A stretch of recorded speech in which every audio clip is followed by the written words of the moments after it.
Ini adalah beberapa kekurangan yang membuat pelapak digital jadi rugi atau mengeluarkan biaya ekstra atau tenaga ekstra, teman-teman. Langsung aja.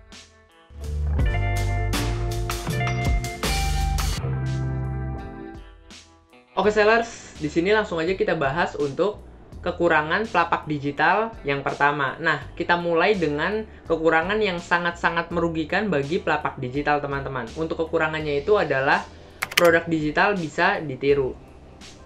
Oke sellers, untuk produk digital yang bisa ditiru itu adalah produk digital yang berupa produk-produk tertentu ya. Jadi nggak semua produk digital, teman-teman. Tapi sebagian besar produk digital bisa ditiru, teman-teman. Nah, untuk peniruannya itu ada dua cara. Yang pertama dengan cara ilegal, yang kedua dengan cara legal, teman-teman. Kita bahas dulu yang ilegal nih. Nah, kalau yang ilegal itu adalah produk digital yang dijual tanpa izin, teman-teman. Misalkan nih, saya membeli sebuah produk nih di toko A. Nah, produk digital tersebut saya sudah beli nih, misalkan berupa template. Nah, template ini saya jual lagi, teman-teman, tanpa izin dari toko A, teman-teman. Jadi, saya menjual produk yang saya beli tanpa izin dari pemilik sebelumnya, teman-teman. Jadi, seperti itu. Itu adalah cara yang agak licik dan ilegal, teman-teman. Oke, itu yang pertama ya, yaitu cara ilegal. Yang kedua adalah cara legal, teman-teman. Sebenarnya cara ini sehat, teman-teman, dan nggak apa-apa, tapi merugikan bagi pelapak digital. Misalkan saya ngejual template nih, template mengenai Ramadan.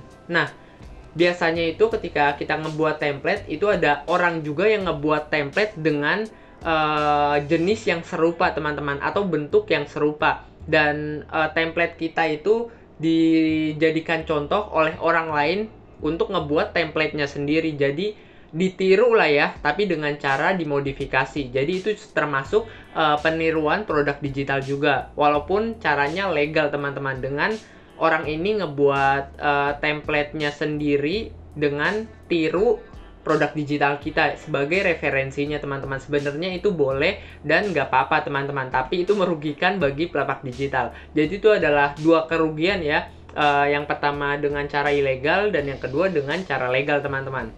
Oke sellers, jadi seperti itu untuk kerugian pertama. Cukup merugikan, bukan? Oke sellers, kekurangan kedua dari pelapak digital itu adalah persaingan yang semakin ketat. Bang, kenapa sih pelapak digital memiliki persaingan yang semakin ketat?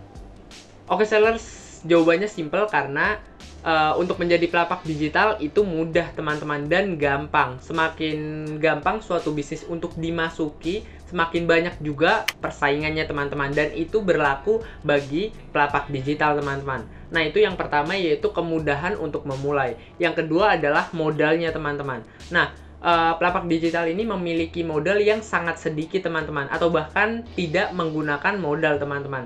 Nah, modal ini tidak selalu tentang uang ya, bisa jadi tentang waktu ataupun tenaga, teman-teman. Kita bisa buat ebook kita menggunakan waktu dan tenaga kita, kemudian kita jualin, teman-teman. Jadi seperti itu untuk modalnya sedikit. Dan yang ketiga, lebih simple, teman-teman. Nah, banyak orang yang gak mau ribet dan ingin mencari bisnis yang simple, teman-teman. Jadi itu adalah 3 alasan kenapa persaingan di pelapak digital ini sangat banyak, teman-teman. Dan ada banyak sekali orang yang mau menjadi pelapak digital karena banyak keuntungannya dan juga sedikit untuk modalnya, teman-teman. Jadi seperti itu adalah 3 alasan kenapa pelapak digital banyak saingannya. Oh iya, untuk kalian yang ingin menjadi pelapak digital, kalian bisa lihat untuk videonya di pojok kanan atas di sini ataupun di sini. Kalian bisa lihat di sana untuk menjadi pelapak digital.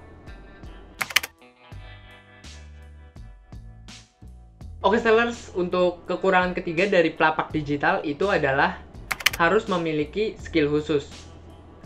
Bang, untuk apa sih skill khusus para pelapak digital ini? Oke sellers, untuk menjadi pelapak digital kita harus memiliki skill khusus, teman-teman. Nah, skill khusus ini adalah skill yang bisa membuat produk digital, teman-teman. Seperti menulis ebook atau ngedesain suatu template kita juga bisa ngebuat produk digital tertentu menggunakan skill khusus ini, teman-teman. Jadi gunanya skill khusus untuk ngebuat produk digital, teman-teman. Nah, kalau kita nggak punya skill khusus ini, terpaksa kita harus beli produk digital kan, yang bisa diizinkan untuk dijual belikan lagi. Nah, ketika kita sudah menemukan produk digital yang bisa kita jual belikan lagi, kita tinggal jualin, teman-teman. Tapi kekurangannya, banyak juga orang yang melakukan hal tersebut. Jadi, banyak pesaing kalian nantinya, teman-teman. Karena banyak orang yang ngebeli dari toko A dan ngejualin lagi di marketplace, teman-teman. Jadi seperti itu. Lebih baik kalian bisa belajar ya untuk cara ngebuat produk digital seperti menulis ebook ataupun desain suatu template. Kalian bisa belajar untuk skill tersebut dan kalian bisa buat template kalian sendiri, kemudian kalian jualin, teman-teman. Karena itu hasil karya kalian dan pastinya jarang orang yang copy, atau kemungkinannya itu sedikit lah daripada orang-orang yang ngebeli suatu produk digital di toko A. Oke, jadi seperti itu ya. Kemungkinan produknya sama itu akan semakin kecil dan persaingan kalian tentunya juga akan semakin kecil. Jadi, kalian bisa ngejual produk tersebut yang bisa dibilang di harga yang agak cukup tinggi, teman-teman. Oke, jadi itu adalah kekurangan ketiga dari Pelapak Digital, yaitu adalah harus memiliki skill khusus, teman-teman. Kalau nggak punya skill khusus, ya kalian harus beli produk digital dan persaingan kalian akan lebih banyak ketika kalian membeli produk digital dan ngejualin lagi di marketplace. Oke, itu adalah kekurangan ketiga dari Pelapak Digital. Saya akan rekap ulang untuk kekurangan-kekurangan yang saya sebutkan dan jelaskan tadi.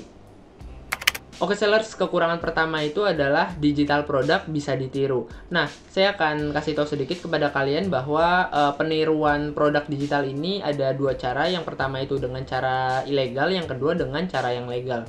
Nah, untuk kekurangan kedua itu adalah persaingan yang semakin ketat, teman-teman. Karena bisnis ini mudah dijalankan, modalnya sedikit, dan fleksibel, teman-teman. Untuk kekurangan ketiga itu adalah harus memiliki skill khusus. Nah, skill ini gunanya untuk membuat suatu produk digital, teman-teman.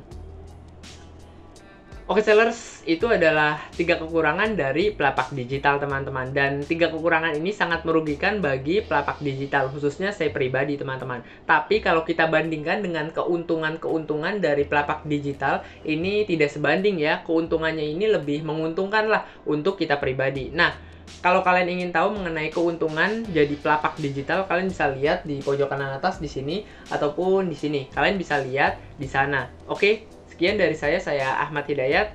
Terima kasih. Mantap. Thanks guys yang udah nonton. Bye.